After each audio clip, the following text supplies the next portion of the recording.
5 ways to optimize your images for visual searches on Google with Bipin Padhiar.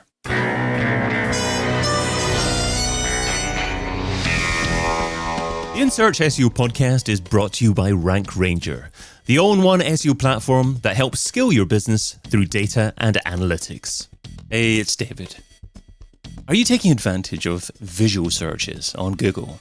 If not, you may well wish to pay attention to today's episode with a man who has a collection of over 40 single malt whiskies at any one time. He has a comprehensive background in technical SEO and an interesting sideline in taking pictures of creepy bugs. A warm welcome to the In Search SEO podcast, Bipin Padhiar. Hi there, David. How you doing? Hey, Bipin. Very good, thank you. Well, you can find Bipin over at kweb.co.uk.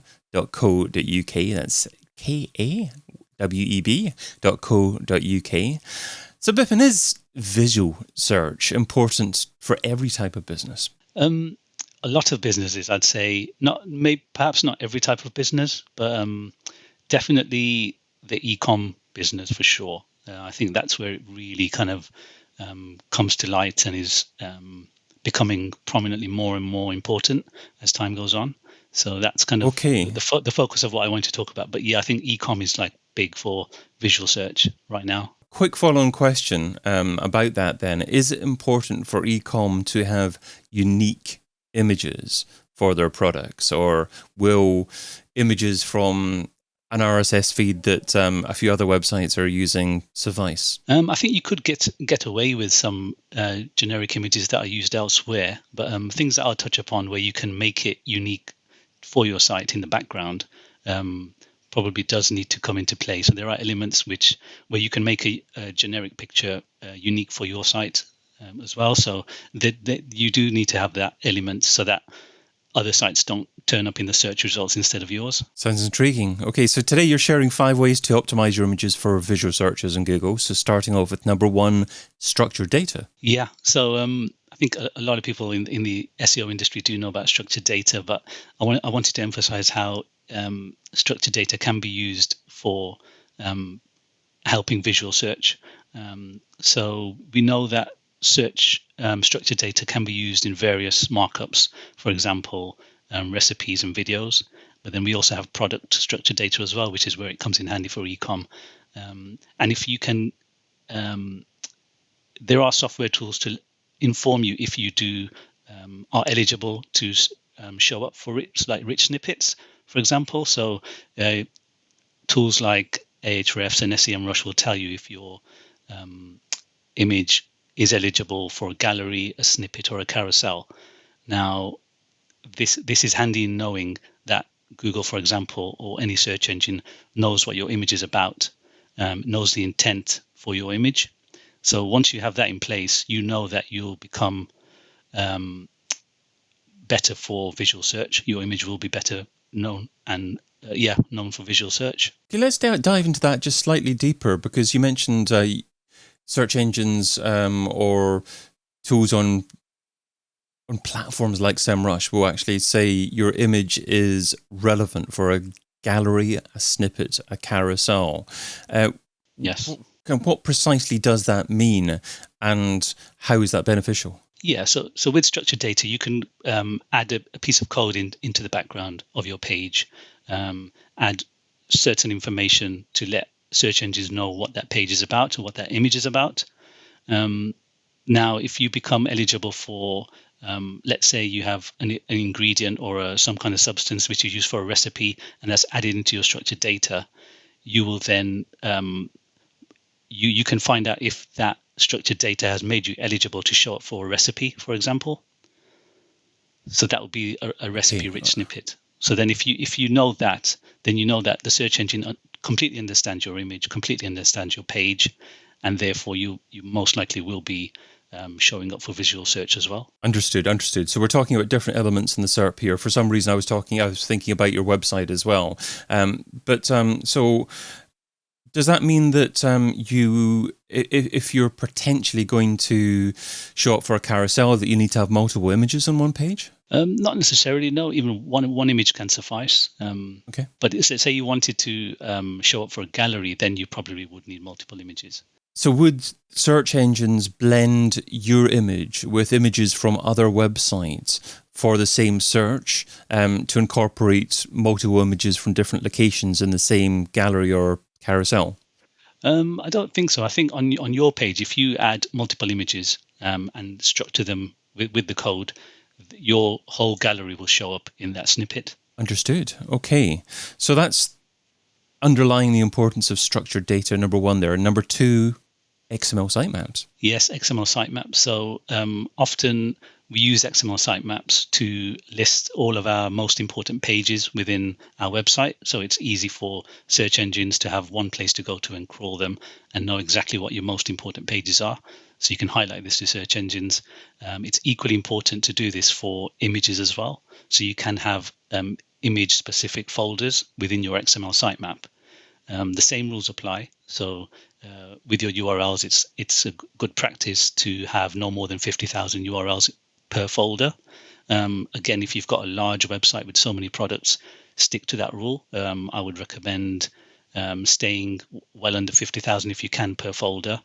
And it's just a good way for search engines and crawlers to know what your most important images are on the site, and to know, and you can keep that updated and you can change that over time. So it's a really good and handy way to just let bots know what your best images are. So are Google, if you include your images in an XML sitemap, are Google much more likely then to include your images within an image search, or is it just a general increase in confidence of what the images in your site are about? Yeah, I think it's a bit of both. I think one is just a general best practice and allow search engines to know more about what your most important images are. But in turn, along with a number of elements that you put together, the XML sitemap will contribute towards your images showing up in visual searches. And number three, something that's been around for a long time, alt tags. Yeah. So alt tags, again, very kind of your basic SEO kind of feature. I wanted to add in as well file names in there. So this one's a kind of a two-in-one, let's say. But alt tags in particular are used to describe the image, more so for users who are, say, visually impaired and they can use screen readers. And then they can know more about what the image is about. But also secondary to that, it helps search engines know what the image is about as well. So tying this up with file names, so you can an image file name typically can be called anything it wants, right? So we can have a picture of something, and it could just be the file name could just be like a bunch of numbers and letters. So search engines do look at the file name. So if you can make it slightly descriptive, my advice would be to do that as well.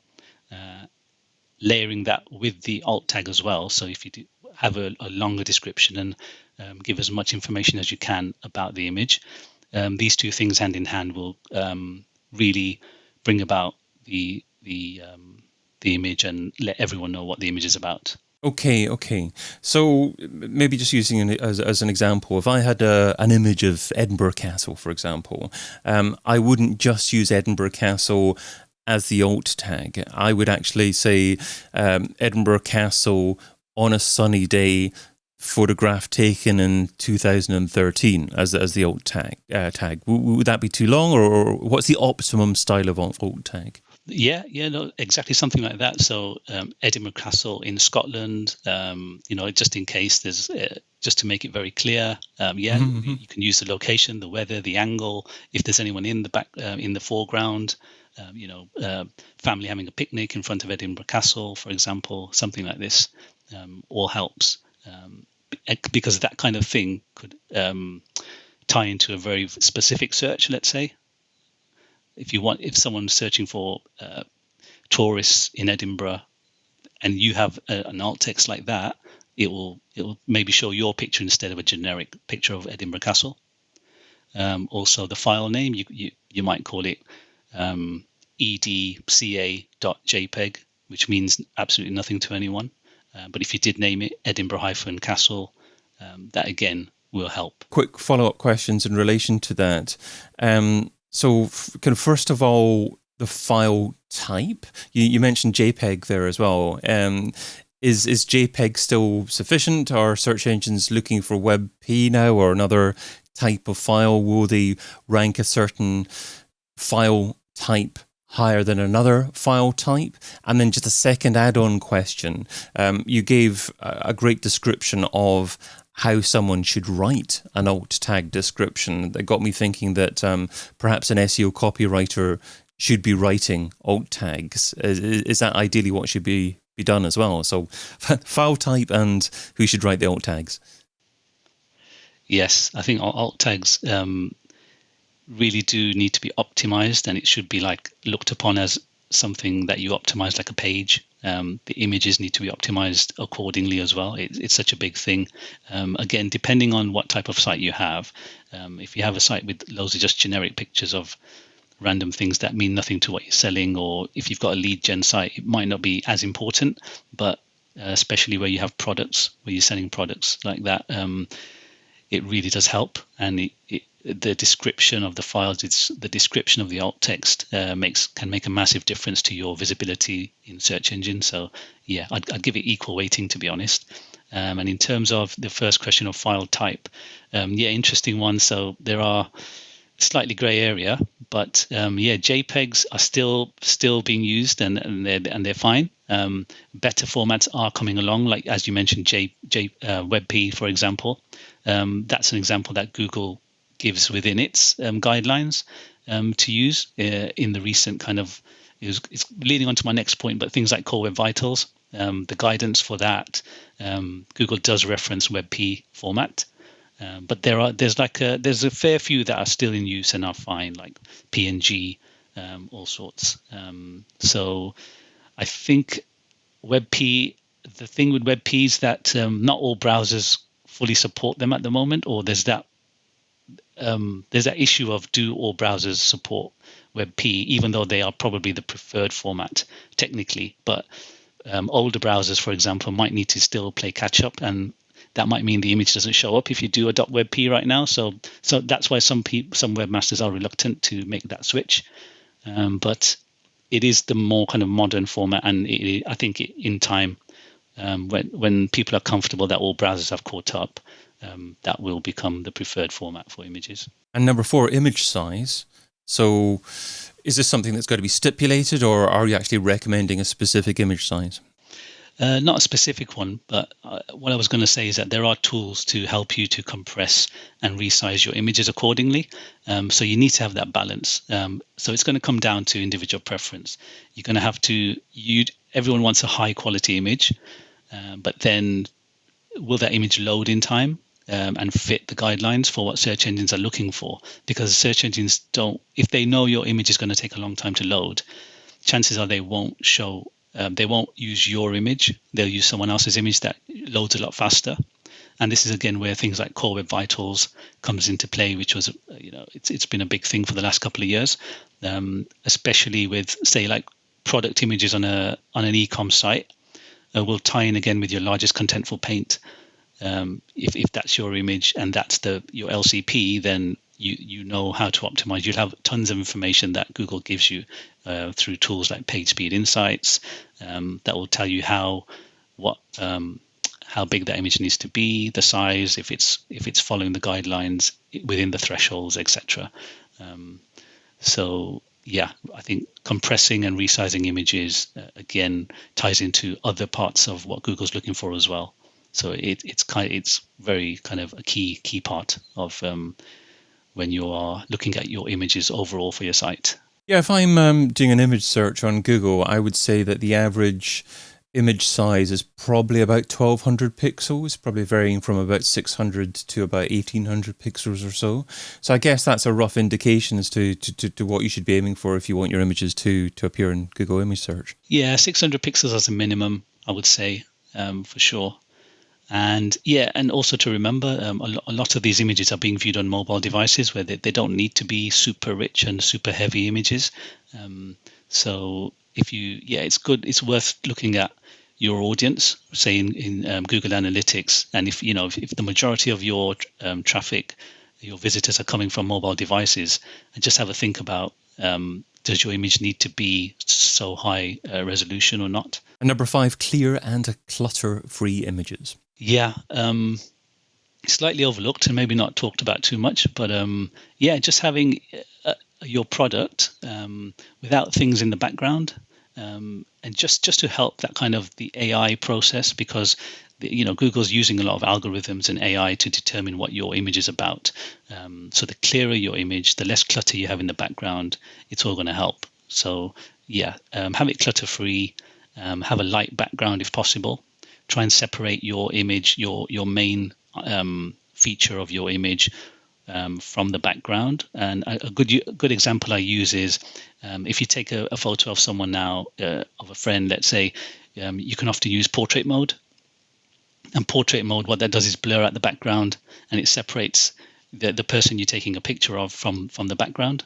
And things like that will really help the AI because that is already separating the background from the foreground. So things like that will help outline the edges of your product. So if you can, I'd suggest that use techniques like this to have your crisp and clear images. Lovely tips there. Well, let's finish off with the Pareto pickle. So Pareto says that you can get 80% of your results from 20% of your efforts. What's one SEO activity that you would recommend that provides incredible results for modest levels of effort? Yep. So the one I've picked, and it's been really it's had great effect for us, is writing content briefs. So whether our content writers are in-house or we use external writers, we dedicate a lot of time. Well, in the beginning, it's a lot of time, but what we do is create very precise content briefs for our writers and include lots of information for them to help them in the journey of creating that long form content, let's say. So we'll have things like, we'll do the keyword research, adding competitors, the internal links, the external links that we'd like to have, the headings, the subheadings. Now, all that sounds like a lot, but over time, once you have your kind of templates for various types of content, it becomes super quick, and that saves so much time in back and forth, coming back with multiple revisions. It cuts a lot of that out. So top tip is spend good time on writing your content briefs. Wonderful. And that sounds like a superb future episode. Essential elements to include in a content brief for your SEO content writer, maybe a feature episode. Well, for this one, I've been your host, David Bain. You can find Bipin over at kweb.co.uk. Bipin, thanks so much for being on the In Search SEO podcast. Thank you. And thank you for listening. Check out all the previous episodes and sign up for a free trial of the Rank Ranger platform over at rankranger.com.